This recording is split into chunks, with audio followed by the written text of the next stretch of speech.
За би дараагийн нэг мэдээллийг та нарт хүргэе. Энэ бол чухамхөө хоньны эрийн эхлүүд юу болох вэ гэдэг асуудал.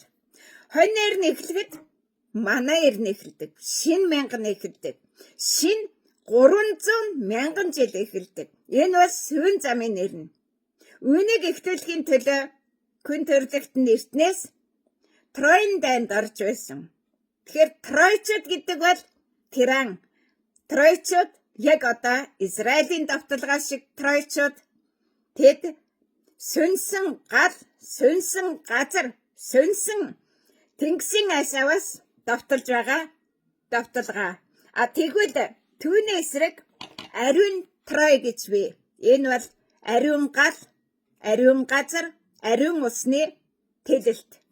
Тэгэхээр яг одоо дэлхийд дахинд ариун гал, ариун ус, ариун газрын тэлэлтийн эхлэлийг зарлахдаа ариун усны тэлэлтийг дэлхийд зарласан тэргэл улаан саран өдөр өнөөдөр тохиож зөвхөн ариун гал, ариун газар, ариун ус явсан байрлалд сүүн замын шинэ эрен эхлэх бэлтгэл түүний ялахын үдийг тэнгэрт нээж байна.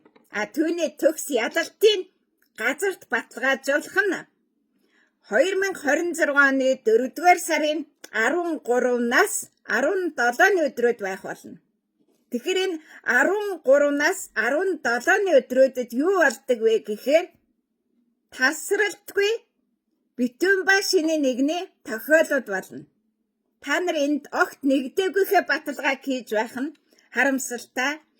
Хоньны эрэнд нэгдээгүй баталгааг та нар бар сард хоньны ууц таллаж хуваалцаж махчин харах дүрд орж байдгаа санах хэрэгтэй.